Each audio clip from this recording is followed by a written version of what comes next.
You guys excited about BSidesAugusta? Yeah. Get pumped up. We've got an all-star lineup today. We had an absolute wonderful first year last year. How many folks were here last year for BSidesAugusta? Good number of folks. So you're repeat customers, so thank you for coming back. We must have did pretty good last year. So we're very excited about this year. Again, we have a great lineup of speakers. We have some of the world's best blue teamers right here in Augusta, Georgia to present to you guys. We've got some of the best defenders. We've got some of the best incident responders. And so we've got a really great lineup today. I'm very excited about it. So I don't want to spend too much time because I want to get out of the way and let our rock stars take it from here. So first up we have Mr. Chris Sanders. So you may know Chris from the number of books that he has written or co-authored. He's also involved with the Rural Technology Fund. So it's a nonprofit that gives back to high school students and others to help them along with their technology education. So he's doing a lot of good in the world, and we're very thankful to have him here today. So please join me in welcoming Mr. Chris Sanders.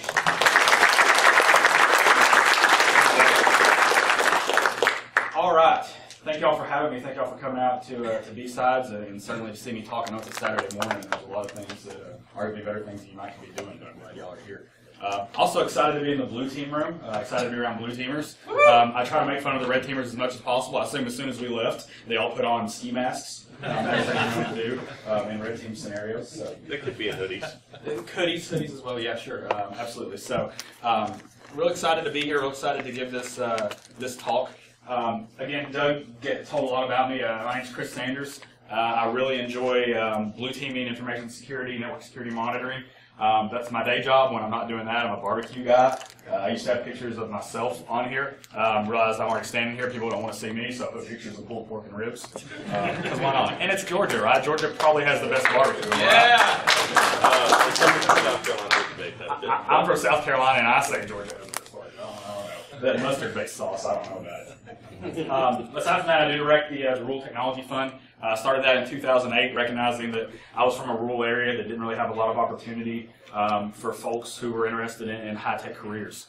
So we provide scholarships, internships, and other resources for students who are kind of in the same need group there.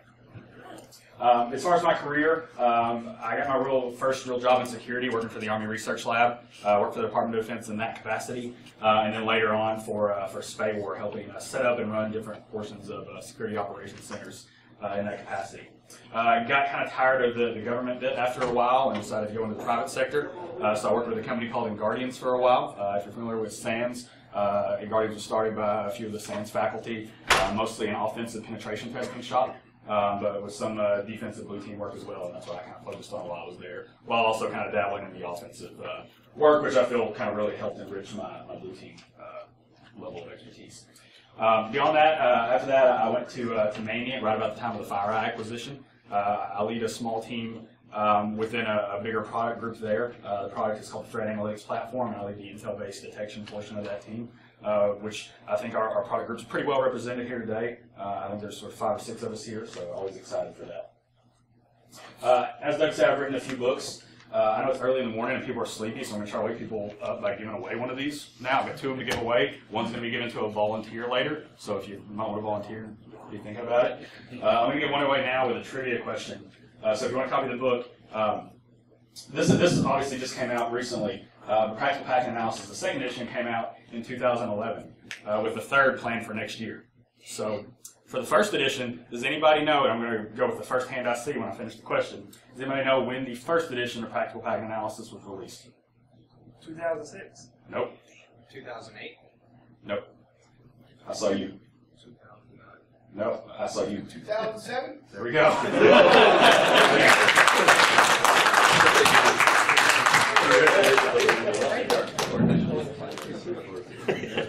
I don't know, I think it'd take 4 people. Cool.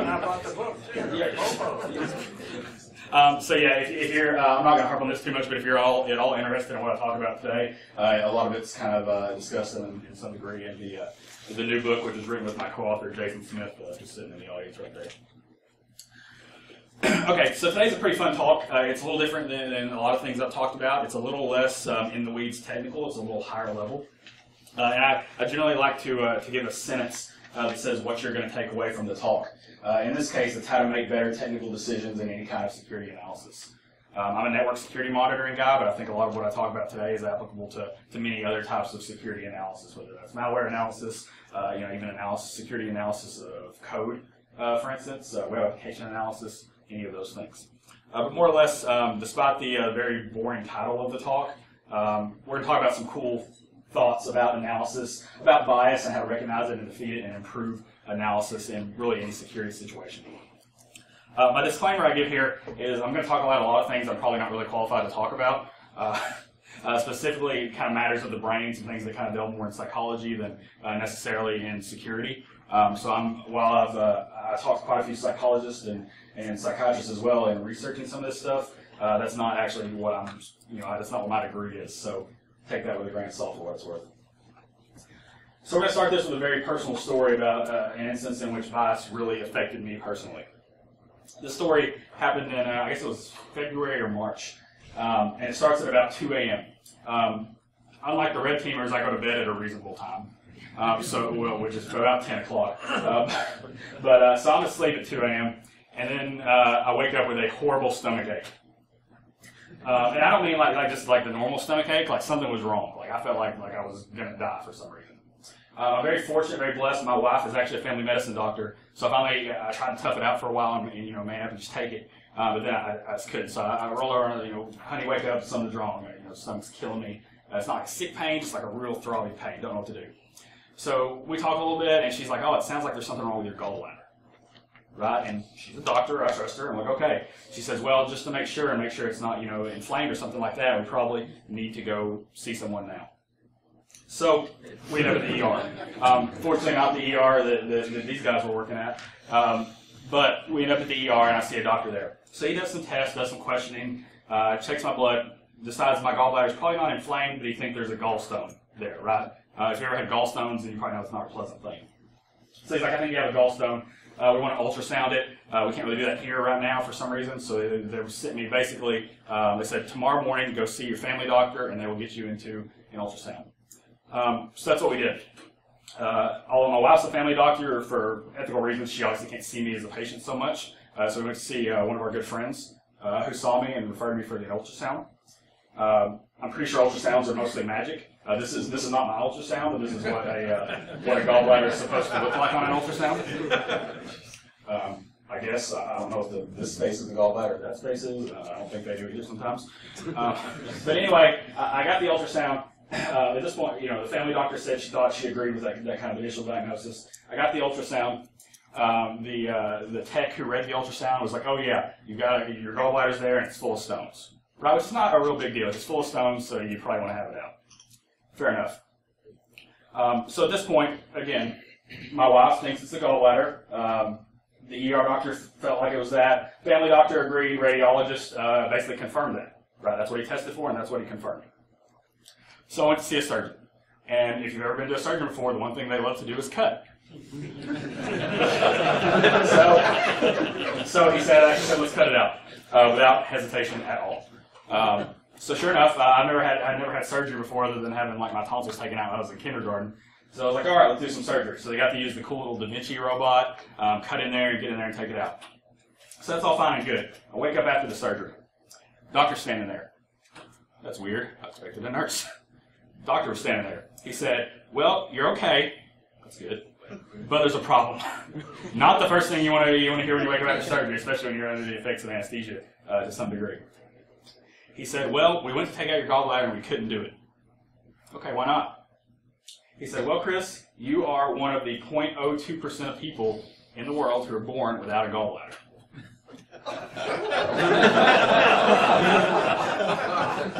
So at this point, I thought he was messing with me. Right? I was under anesthesia. I was like, "No, he's kidding." And even my wife came in and Ellen, and she was like, "No, that's real." At this point, my wife was the same hospital she works in, so I thought she'd put him up to it. This can't be real.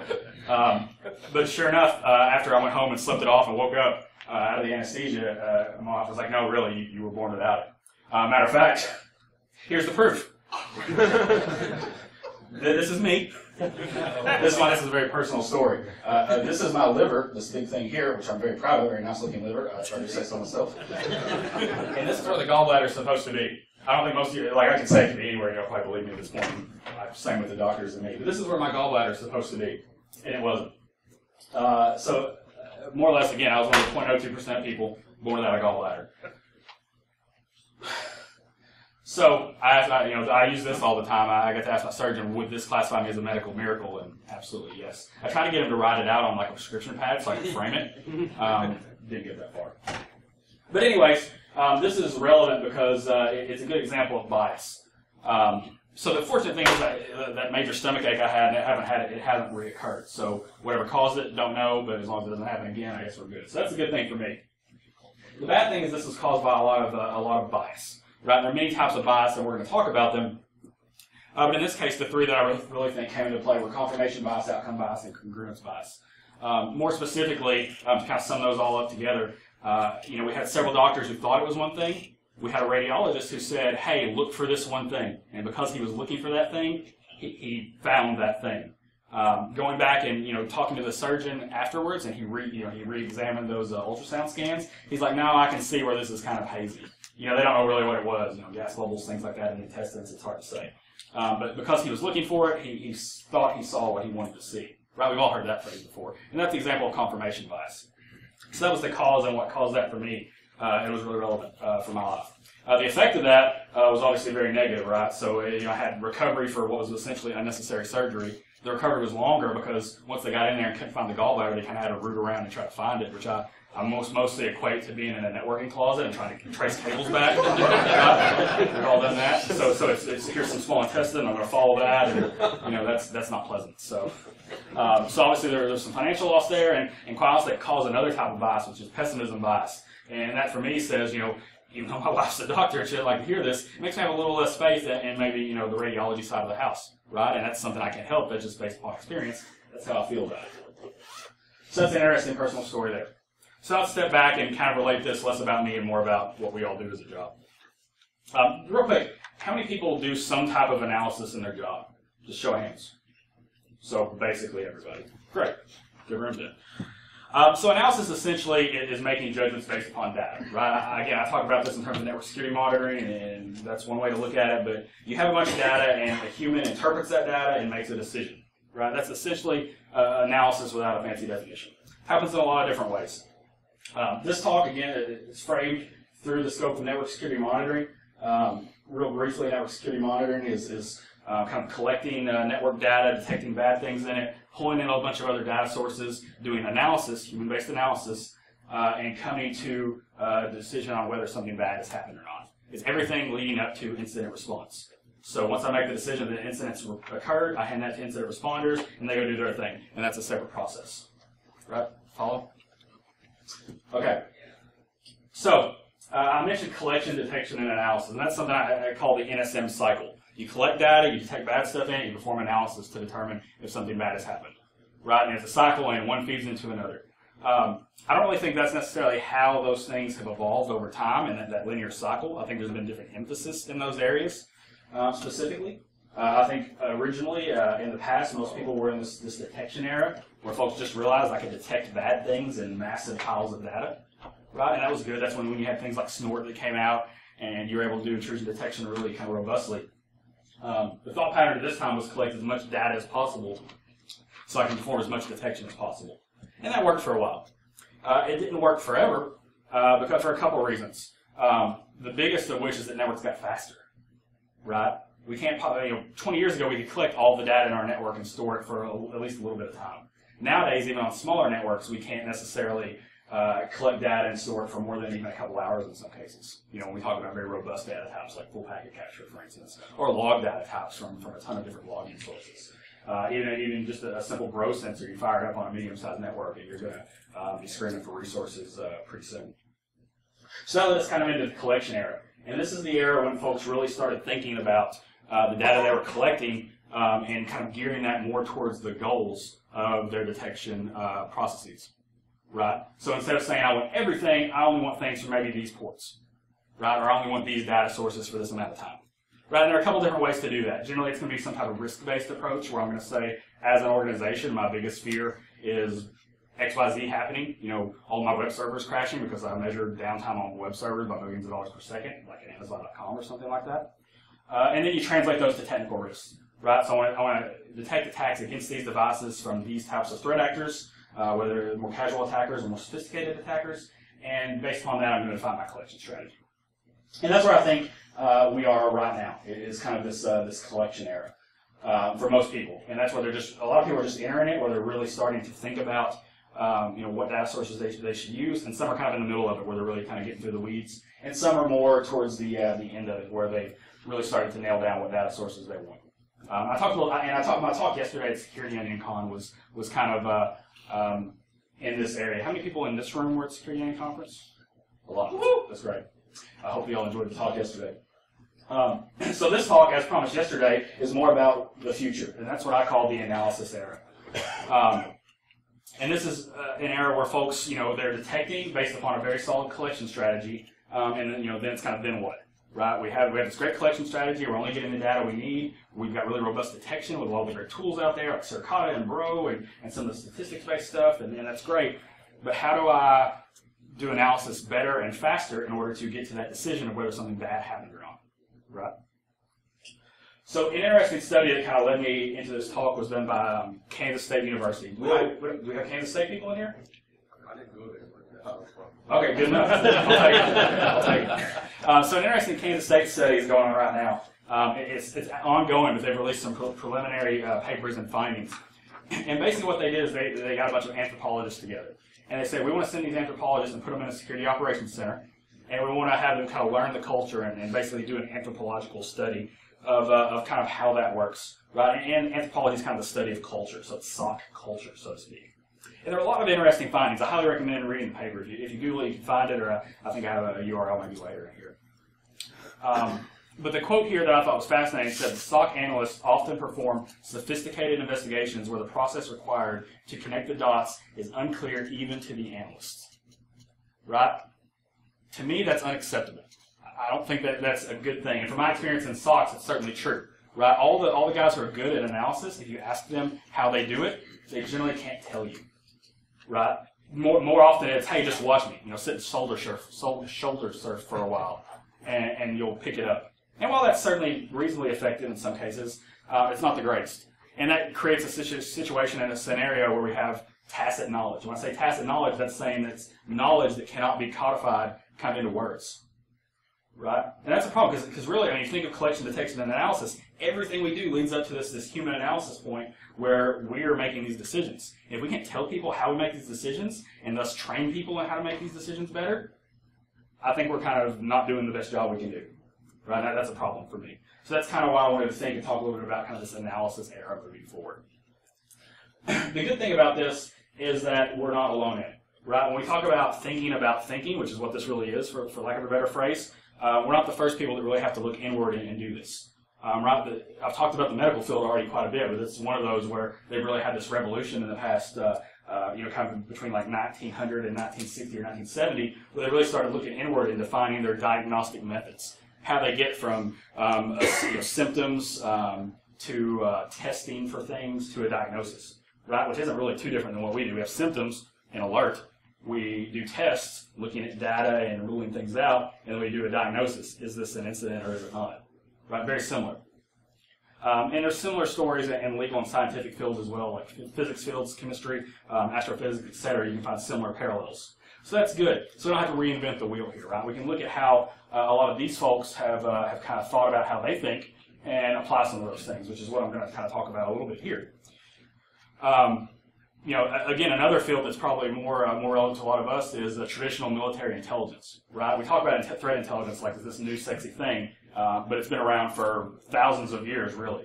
And certainly within the scope of the United States, we've been doing it for a couple hundred years, and quite honestly, we're pretty darn good at it. So applying some of those more traditional intelligence approaches and how they think about how they think is very useful for us. So one of the key things to start out with here when you start thinking about how we think is the concept of perception versus reality. Right? Two different things. Perception, by definition, is a way of regarding, understanding, or interpreting something, whereas reality is a state of things actually as they exist. right? So perception, how we see something, reality, how it really is. Everybody follow? So I want to do an example of this. So I need a volunteer who doesn't mind coming up here. I saw you first. You get a free copy of the book for volunteering. Not all.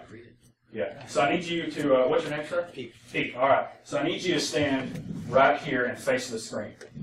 We're going to stand back just a few steps here. So I'm going to have Pete do a little test. So right there, what does that say? Red. Okay, what color is it? Red. Okay, so here's the deal. I'm going to go through these pretty quick, and I want you just as fast as you can tell me the color of the text. Okay. Right? Everybody follow what's going on here? Color. So let's just do this in example real quick. Red. Okay, that's what we're going to do. We're going to go through a few of these. Okay. Red, green, blue, black, purple. Everybody give him a hand. Okay, so that is a variation on something called a Stroop test.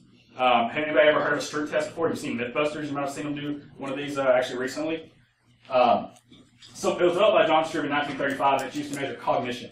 I talked about perception and reality. I didn't talk about cognition. Right? There's a gap between perception and reality. How long it takes to get from one to the other is what we call cognition. Right? The Stroop test is used to measure cognition. Right? You notice with this test, obviously the word is the same color of the text. So, this is blue and it says blue. This is black and it says black. This is purple, but it says yellow. Right? So you notice when he was going through these, there was a clear gap in that. Right? I'm glad that happened. When I gave this talk locally at our SSA chapter, the guy just breezed right through. He didn't even affect it, which kind of ruined the example. But anyways, in this case, it identified that gap between perception and reality. A lot of different places give this test to potential employees, or I know the military uses this test in a lot of varying scenarios to kind of measure your rate of cognition. And they break that down into selective attention, cognitive flexibility, and processing speed, which are all very fancy words, but essentially mean how fast you can take what you see and actually digest that down to what it really is. Right? And that applies in analysis, right? We have cognition of what we think things are, and then we have actual reality or perception of what we think things are, and then actual reality of what they really are. Right? And there's a lot of things that affect that, particularly bias. And bias by definition, prejudice in favor of or against one thing, person, or group compared with another, usually in a way considered to be unfair. So this definition is more geared towards people and bias against people, but it really applies to really any scenario. Anything that we perceive, and then there's an actual different reality, there can be an effective bias in it. Again, based on perception, perception and reality are different, and because of that, we've all heard the saying that kind of perception is everything, and it really is, especially as an analyst, because we start there. No matter what, we start with perception, and that's fallible. And thus, we kind of tend to perceive what we expect to perceive or are conditioned to. So we do another test. This one doesn't require someone coming up here, but it's going to require everyone. So I'm going to show you an image. Clearly, I'm going to show it for about 5 seconds, and you're going to see some things. Clearly. So I'm going to show it for about 5 seconds. I'm going to flip off of it. Don't say out loud what you see. Just keep it to yourself, and then I'm going to ask for some participation. Right? Ready? Okay.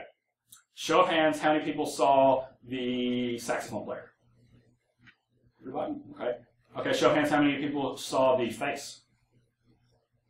Okay, a few less. That was about 70%, I think. About 90% for the saxophone player, about 70% for the face. So that's interesting.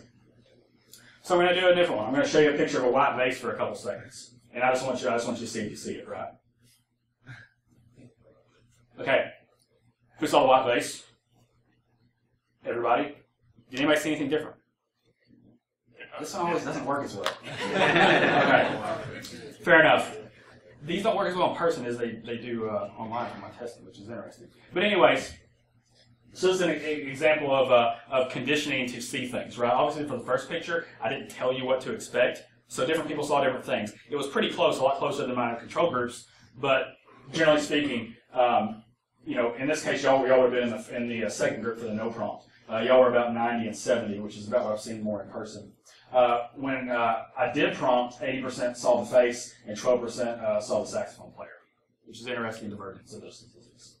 For the second image, everybody here saw it too, people, which is great. I think it might have something to do with maybe the larger screen size. All the controllers did this on a small screen maybe. But anyways, you see the difference here. What I'm trying to get across is that people see different things, right? It's kind of a cheesy way of demonstrating it. But people see different things based upon whether they're prompted or not and whether they're told what to expect to see. Just like the radiologist saw a gallbladder full of stones because he was told to expect to see it, right? Similar type deal. So let's talk about how this relates specifically to bias and analysis. I've got a couple quick examples, and then I've got a couple specific ones. So here's one that's real close to home. Here's an example of some flow data. You notice it's kind of cut off here, but there are line numbers here, 1, 2, 3, 4, all the way through 12. What line number, if you were going to, if you're looking at these fields and you want to investigate something, what line number might you be drawn towards first? 6. Most people said 6, right? Why is that? Source country is China, right? So that's bias, right? We're biased to think, and the company I work for probably doesn't help this perception all the time, but generally we're biased to think that anything coming through from China is bad, which isn't really necessarily the greatest bias to have, because there's plenty of legitimate websites and servers and things you talk to in China that are legit. In this case, one thing I might have been drawn to more specifically is line number 2, because there's a known port right there for a known service that might be interesting, whereas everything else is high port, so port 22. But that's a good example of bias and what we've kind of been conditioned as an industry to look for, right? Here's a more recent example. Adrian might appreciate this one. Does anybody remember this? The Kaspersky post where they found the malware that I guess they attributed to a potential APT group, and they showed it on the screen, and it turns out it was just a social engineering toolkit. But they just, yeah. So that was pretty funny. Of course, Dave Kennedy wrote the social engineering toolkit, so he saw that and he's like, "Oh, this is my code, and it's being attributed to something these bad guys created," which is pretty funny. And this is a case of kind of a vendor bias where they really want to find this really cool, exciting thing that they can share with the community, which is kind of a noble thing, right? You find good intelligence, you want to share it. But in this case, the blinders are on a little bit, and there's some more due diligence that could have been done there. So I think that's a great recent example. So let's talk about some specific types of bias. And I've got 7 or 8 of these I'm going to go through pretty quickly. The first is called anchoring. And that's relying heavily on a single piece of information. That was that first example I showed, right? Everybody saw CN in there, and that was the bad one, right? We all do this. I try not to put too much faith in geo IP lookups, but even sometimes I do it, especially if you have all of them that are the same and you find one outlier, then you want to look at that one. IDS alert name is another big one. Is if you see the alert name and you put too much weight in that it says it's this piece of malware, so you really think it's got to be that piece of malware, when in fact it may be, first of all, it may not be something bad at all. It may just be kind of a random sequence of bytes. Second of all, it may be something bad, but it may not be that specific type of malware. So just because you see the alert and then you look for how that malware should work, but the malware you're seeing works differently, don't dismiss it. It's probably just a different piece of malware that might use the same components, right? Folks who write malware are just as lazy as folks who write legitimate code. They reuse stuff, so it's very possible it's in a different piece of malware. Timing's a big one. We'll talk about that a little bit more later. So clustering illusions, a different one. Can anybody tell me where the bad stuff is here? You can't, because it's useless. This is a useless visualization, right? I hate useless visualizations, and this is generally one of them. Now, if it were force-directed, that would be cool. Maybe not. But, so that's basically overestimating the value of perceived patterns in random data. Looking at visualizations that are useless are one of them. So in this case, whatever this red means, people might think it's bad, or maybe these outliers are bad, and who knows what that means. Another one of the examples is what I call the great beaconing fallacy. And this is one of the ones I know when I worked at the SOC and SPAY War, I was the team leader of the IDS group there, and I had a banned words list, and beaconing was on it. Because anytime any analyst saw something that was going in like a periodic manner, like every 5 minutes or every hour, it's APT or it's China or it's something bad because it's beaconing, right? If you wanted to write something that takes beaconing, basically you're going to write a really good normal traffic detector, right? Because lots of things beacon. Right? If I'm writing a piece of software that needs to check in every now and then, I'm not going to write some random number generator or have it check in at 3, 47, 52, and 7 minutes. Right? It's going to go on an interval. That's how people generally write code. So when something's doing something at a relatively the same time rate, it doesn't inherently mean it's bad. Sure, some bad things do that, But that alone is generally not one of the best things to go on when you're looking at log data. And that's really related to clustering illusion, and it's looking for patterns that may, first of all, may or not really be there, and second of all, may or may not have any meaning. Availability cascade is an interesting one. Strong belief in something due to its repetition in public discourse. Again, traffic to or from China is bad, so because of the availability cascade and that being said so much, we're going to think it's bad. Internally in a SOC, we're going to talk about false positives, right? If you listen to a lot of analysts and in your SOC and they say, oh, rule XYZ always generates false positives. If you hear that enough, you might just start eventually dismissing that rule, right? When it may be a perfectly good rule, and it may eventually lead to something that's useful for detecting. So you have to be careful of thinking about, just because you hear something more and more and more doesn't always mean it's true. That's from an industry and an internal SOC perspective. So belief bias is interesting because it occurs when a decision is based on the believability of the conclusion. This is really big at the management level, right? This one is a fun one. We wouldn't be a target for a nation-state actor. Right now I think most people are thinking everybody's going to be a target, which is good because a lot of people could be. 5 years ago, most of the private sector was saying, "Oh, why would a nation-state government who wants to steal secrets target us?" Right? I think we all know now. There's plenty of reasons why someone would be targeted. Even as far as like retail and point of sale type things, most retailers would think, "Oh, why would they want to attack us and steal all these credit card numbers?" That seems kind of obvious to me, but a lot of people were kind of blindsided when that happened to a lot of these big retail providers recently. This also happens as well, with different and segmented networks. I see this a lot when folks have a network that serves a single purpose, like it's where all your printers exist, it's where all of your VoIP phones exist, it's your secure network segment, it's your SCADA network segment. Like, why would anybody, why would someone attack there? Or furthermore, it's, okay, this is an alert that says a Windows web server exists, or better say an Nginx web server exists in my SCADA network. And I don't have any of those there, so this must be a false positive. Probably not the best bet. It may need somebody set up one in there, either one of your own people unintentionally or somebody with nefarious intentions. Confirmation bias, I talked about that a little bit already. Interpreting data during analysis with a focus on confirming one's own preconception. This is what happened again with the radiologist in my situation. Ego is kind of a big thing here. Analysts who have been doing this a while, and I'm guilty of it myself, is if I tend to want to follow my heart a little bit, and if I think this is the bad thing that's happening, I tend to want to confirm that with findings instead of trying to think outside the box, or even sometimes accept someone else's conclusion in place of my own. Right? So we have to keep our egos in check when we're doing this type of analysis. Impact bias is the tendency to overestimate the significance of something based on the potential impact.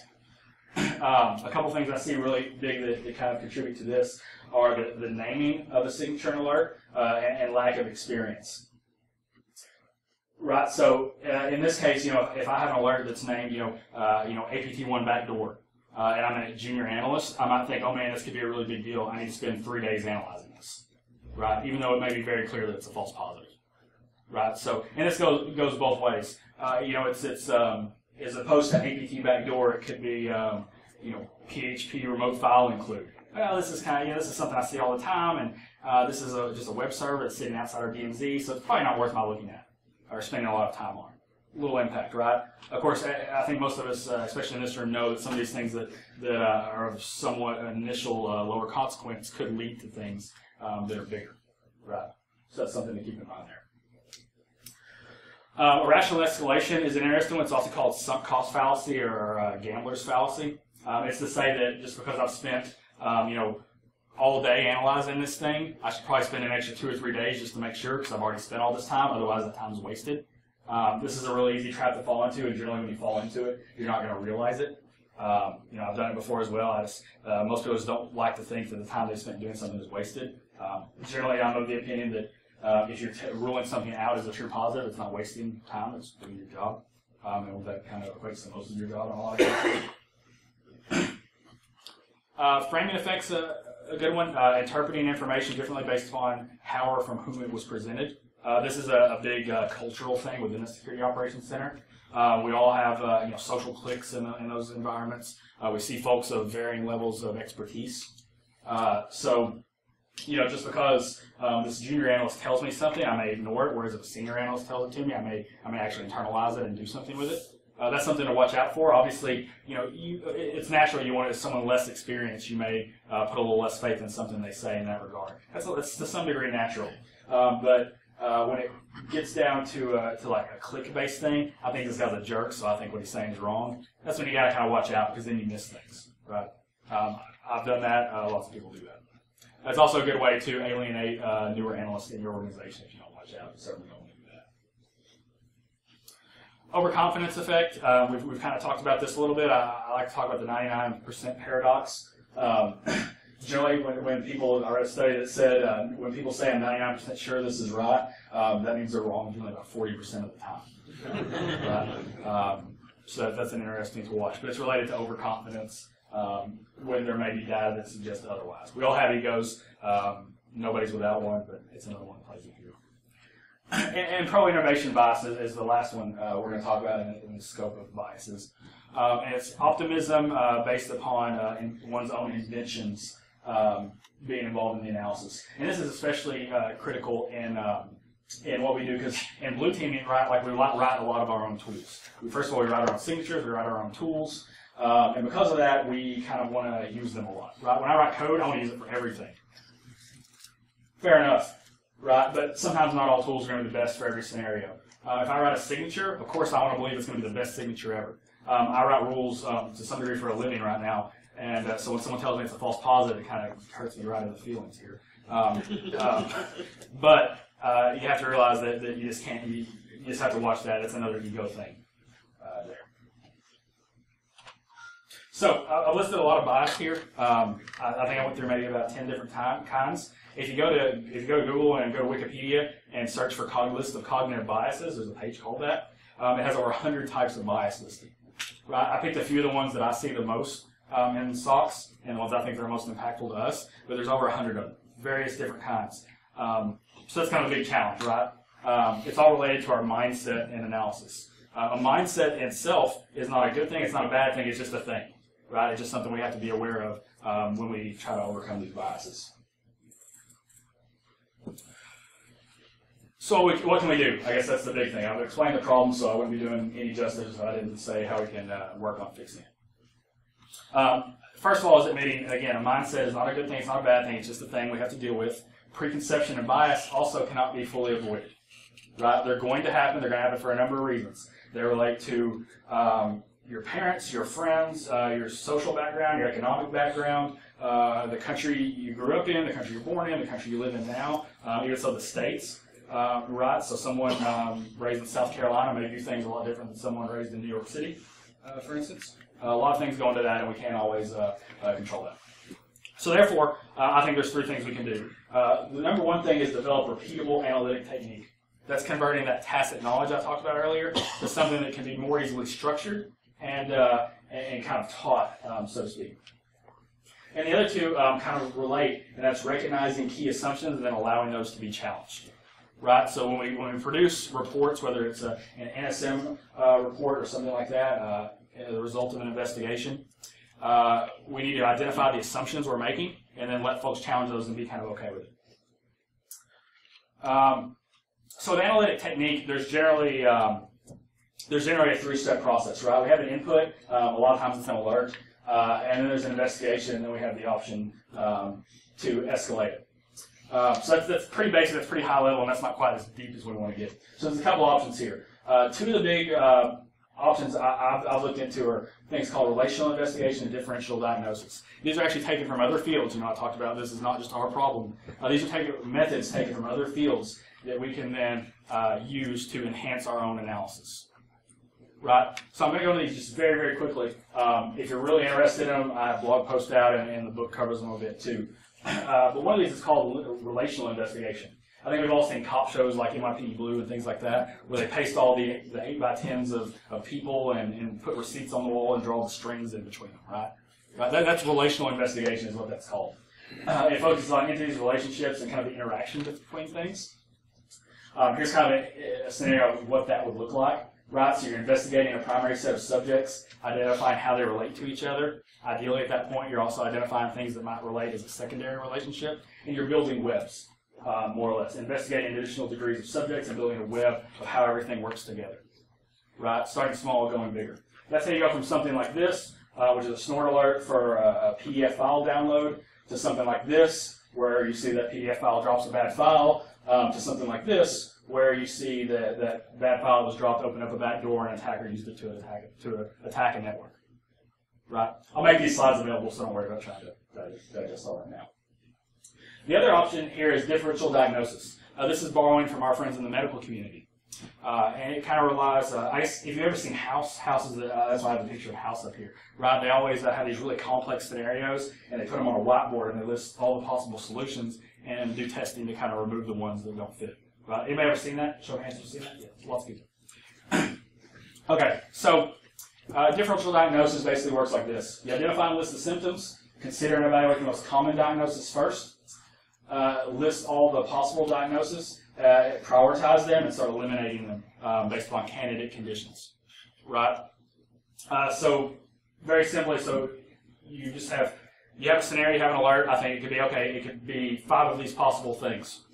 Right? So take the most obvious one, which is going to be it, 80 or 90% of the time. Eliminate it if you can. Then perform testing, whether that's getting more PCAP data and looking for this, getting more NetFlow data and looking for whatever. It's actually doing host-based forensics on the host itself.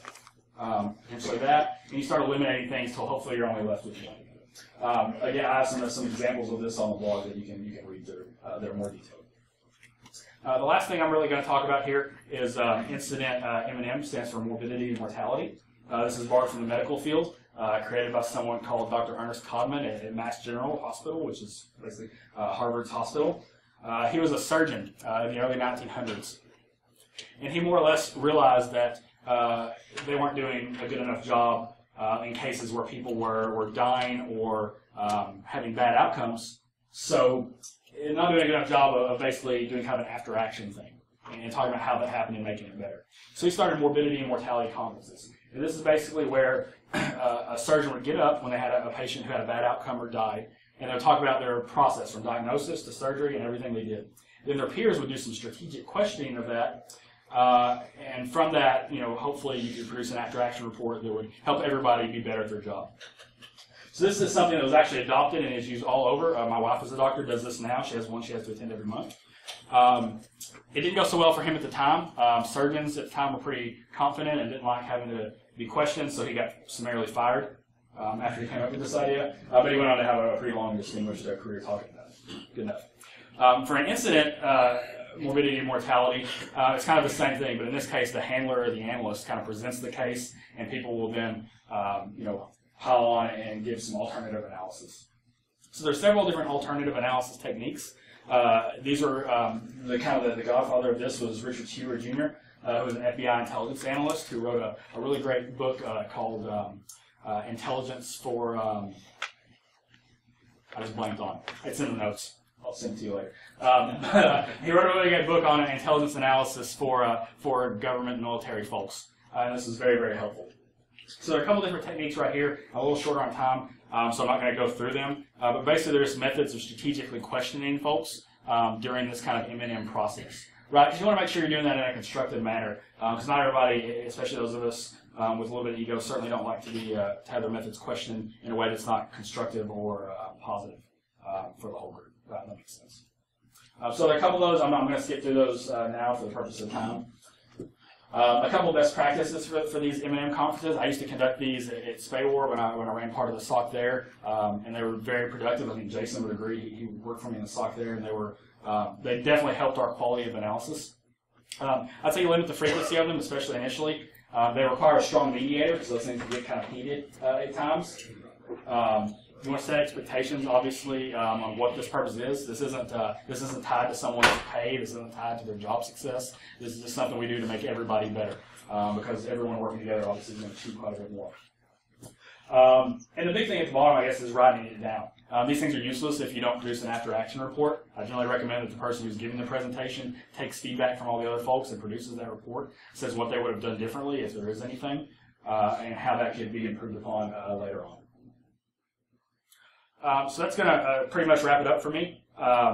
Just to conclude, I really think that we're moving more towards an era where, while detection and collection are going to be important, eventually we start having to think about how we think about analysis, how to improve that, and turn that tacit knowledge really into something that can be codified, so the next generation of analysts who come up aren't relegated to shoulder surfing with more senior level analysts to actually get the skills they need to do the job. Beyond that, bias is inevitable. Think about the gap between perception and reality, the things that can cause you to be biased during the cognition process from one to the other. And think about ways you can overcome that. I've talked about analytic technique and codifying things, after action, alternative analysis on incident morbidity and mortality, and those are all really great techniques. Again, if you're interested, the book has a lot in there, the blog has a lot of this as well. And yeah, that's it. Any questions? So the biggest problem I've run into trying to get analysts to change or at least to come to a way of thinking about incidents is that initial triage. You've got 30 seconds, you're looking at that one row, you're trying to determine, do I go further, do I not? How do you make that type of analysis more predictable, more repeatable, more with a higher hit rate? Well, I think that starts, how do you make the initial triage? The question was, how do you make the initial triage analysis where you're initially looking at that alert and determining if it needs more investigation? How do you make that kind of more efficient?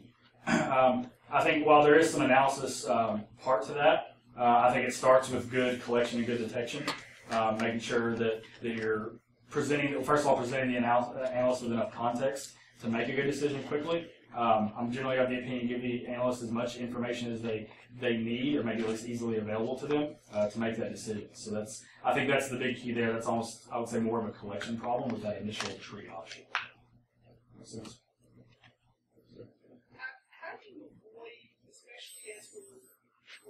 More and more towards more data, big data, automated collection, automated analysis, spits out their consolidated work kind of systems. How do you avoid the problem where, I guess I would call it cascade failure of signatures, is you set up a signature, let's say, to detect a certain outbound communication, and you've got other automated things to tell you, okay, when you see this, get the name of the machine, get the IP, get the process, get all this. Where they end up confirming each other, where they basically end up erroneously confirming each other because you set up this signature with the initial bias, this IP is bad. Yeah, so I think it has to do a lot with actually levels of abstraction from the data. Right, so I think when you give an analyst an output that says this, we determined this is bad because this IP is bad, you need to tell them why you determined that IP was bad, right? So, we have a big problem right now where people just want to use lists of things and call that intelligence, which is kind of a big deal, right? It's not enough for me if someone gives me an IP and says this is bad. They have to tell me why it was bad. That includes, was it just extracted from some malware that was kind of detonated? Was it a known C2 for an attacker? That's one of those things. And not only that, I want to know timing information. Was it bad yesterday or was it bad a year ago? Because if it's bad a year ago, it may certainly not be bad now. So I think when you talk about automated analysis solutions, analysis itself can and should and never will be automated fully, but it's certainly okay to have machines helping you make some of those initial decisions as long as you are factoring in those things like where did this come from, why is it bad, and how long ago was it bad. The biggest example is malware that talks out to Microsoft.com as its first call out to check your network connectivity. You end up black hole with Microsoft. Sure. Well, I guess and the thing is just being very careful with what you do with that data. It's never a good idea to hook up some type of automated malware sandbox to an IPS, right, instead of blocking it, right? So, sure. Any other questions? All right. Thanks, folks.